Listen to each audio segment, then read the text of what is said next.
it is time for the top 5 segment, man. And this week, in honor of Valentine's Day, we will be discussing the top 5 favorite romantic comedies. Now, the fun fact is, we've actually done this list probably about 4 years ago, and Yep. some changed, some didn't. But if you weren't listening then, we'll give you a nice little reminder. And if you want to go back and look at that, you can find that on our YouTube channel under our top 5 romantic comedies from back in the day. Yes. But man, oh man, it's hard because there were some films that came out between now and then that I definitely had to put on the list. So, starting with my number 5, which is Crazy Rich Asians. I loved this film because it was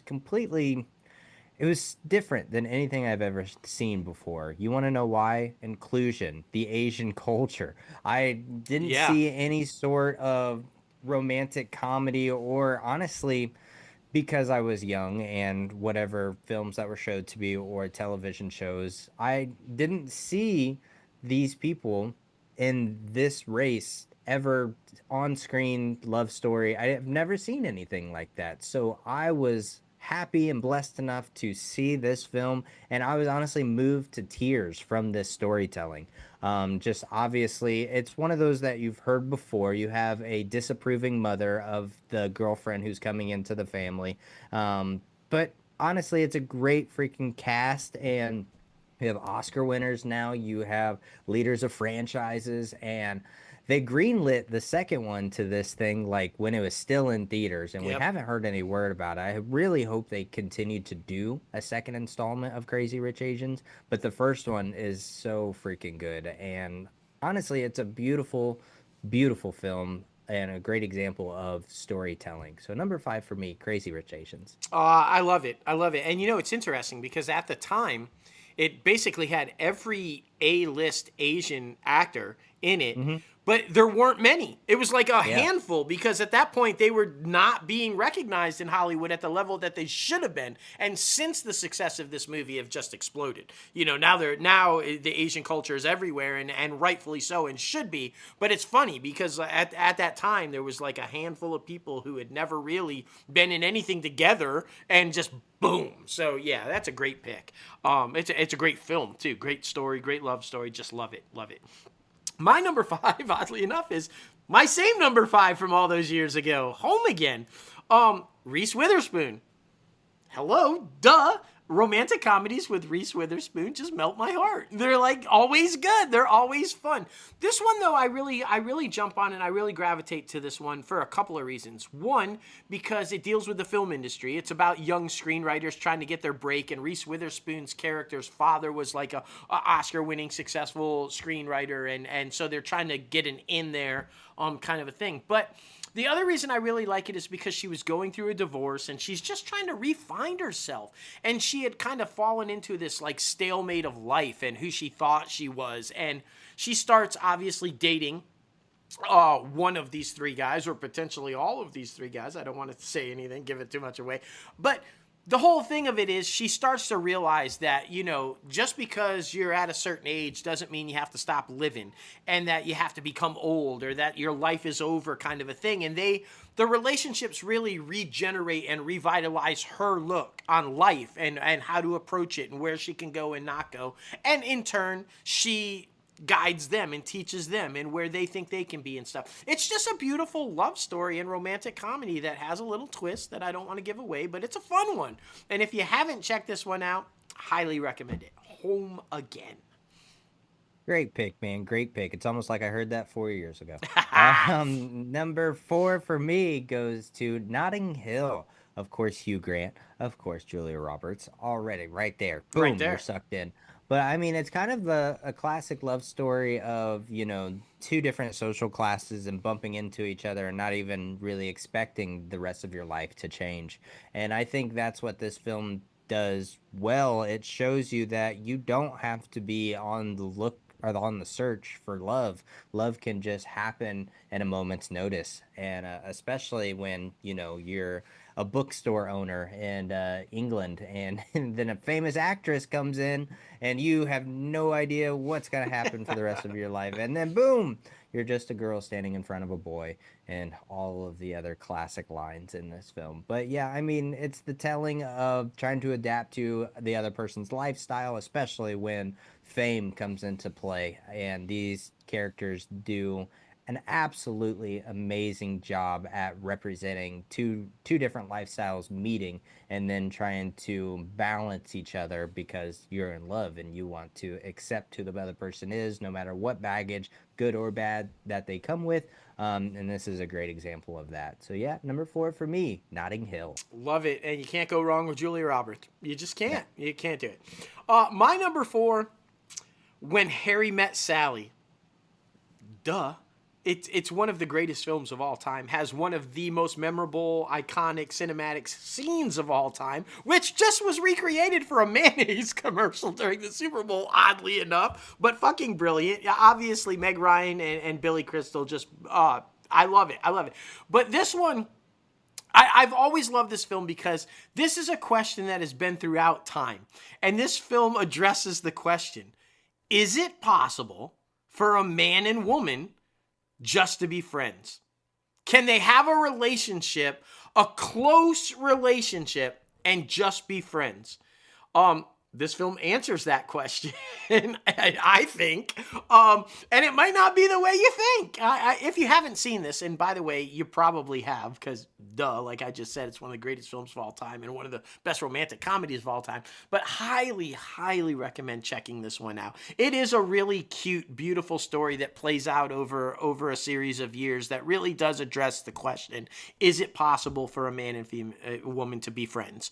Or does it have to cross into the becoming a relationship, a romantic relationship? They do it in such a beautiful way, and it's just, yeah, it's so memorable and such a beautiful film.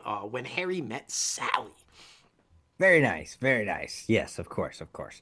Number 3 for me goes to a film that just came out about a year or two ago, and I think it's honestly one of the best romantic comedies that's come out in the past decade, and which is crazy because a lot of people are bashing on it, but it's a great Oh, film, and it's a I'm great probably going to film. watch it today after we get off of the recording. But I'm talking about Anyone But You. Of course, Sydney Sweeney and Glenn Powell, their chemistry on screen is absolutely amazing. And then they created this great marketing push to Brilliant. think that everybody thought they were dating, and it was just this big thing that blew up out of nowhere, but it was actually Sydney Sweeney's smart brain to come up with that concept and to get people more intrigued in that film. We actually had the cinematographer Danny Ruhlman on our show and talked about filming this epic film. But yeah, I think it's just different than what we've seen before in the past. I love R-rated rom-coms too because it makes it more real. Yeah. You know, you make it more where like genuine to where this is how people actually talk, this is how people actually act. And like I said, one of the best rom-coms that's come out in the past decade. Anyone But You. Totally agree. Totally. And mad respect for Sydney Sweeney's actual fiance for diving full in on her marketing idea. That took a very strong man to be able, because everybody bought that shit. Everybody thought her and Glenn were together, and the fiancés in the background go, no, no, it's all fake. I don't even know how she approached him with that idea. I'd have Right? been like, you want to do what? But good for him, man. You're solid. That was solid. My number 3, as well as my number 2, I don't have a whole lot to say about it because you've seen it. I know you've seen it. Everybody has seen my number 3 and my number 2. And if you haven't, well, you just don't exist. I can't imagine that you even exist. My number 3, Audrey Hepburn, Breakfast at Tiffany's. Enough said. If you have not seen this movie or any of the movies that were inspired by this movie, like Sabrina and just so many others, I don't know seriously where you've been at. This might be one of the greatest romantic comedies of all time.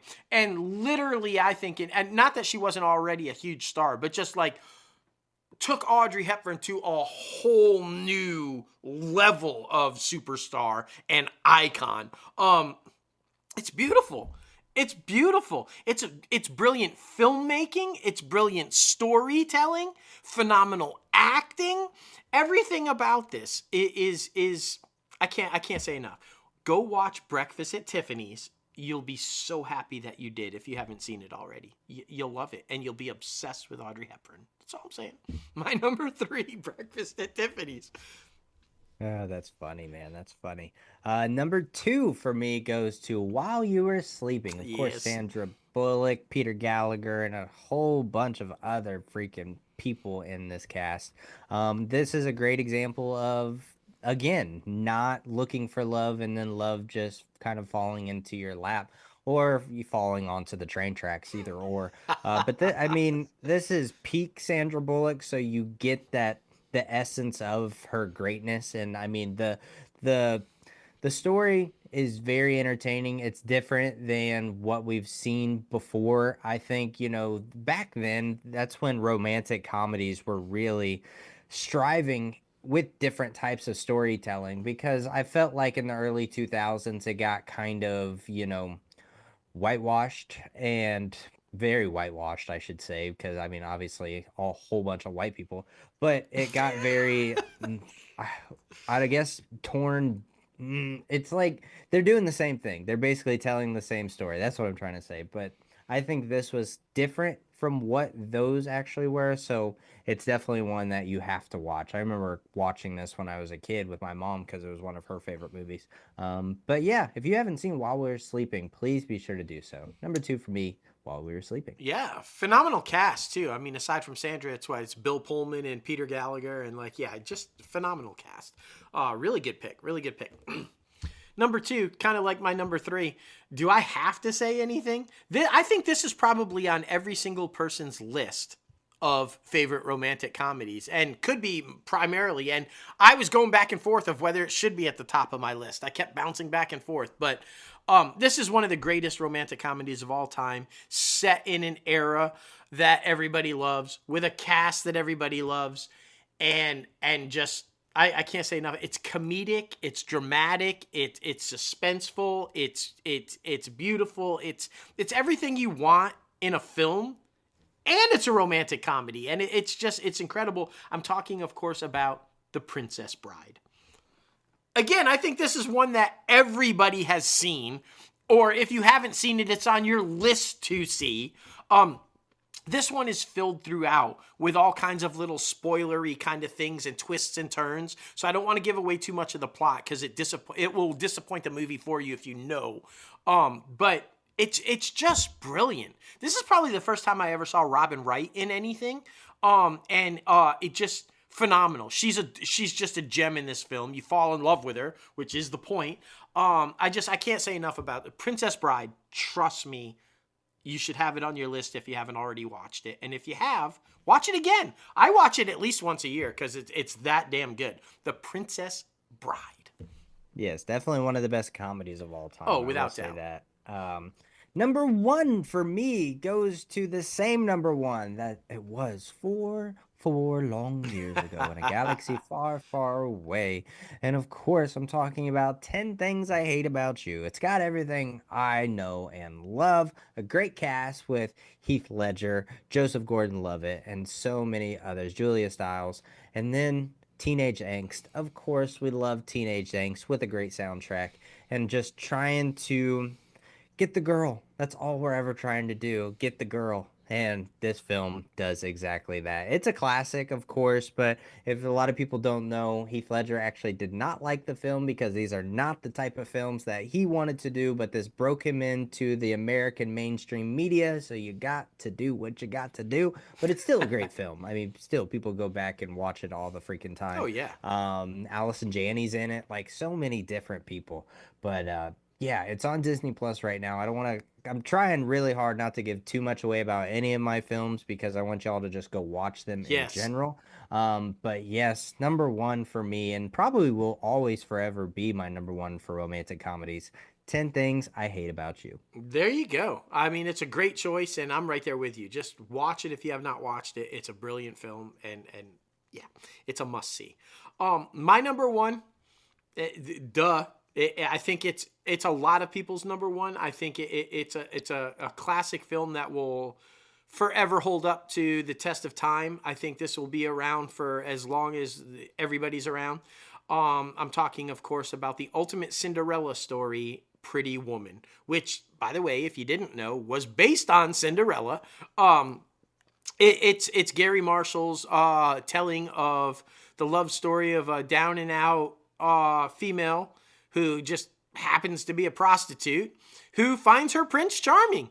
And it's the ultimate love story of her getting the happy ending. But it's a brilliant telling of, and by the way, this was a risk at the time for Disney. This was under the label of Touchstone Pictures, which had recently been created to allow Disney to show these type films. And they were all in on it. And the script was readapted to make it what it was. It didn't start off exactly the way that it ended up.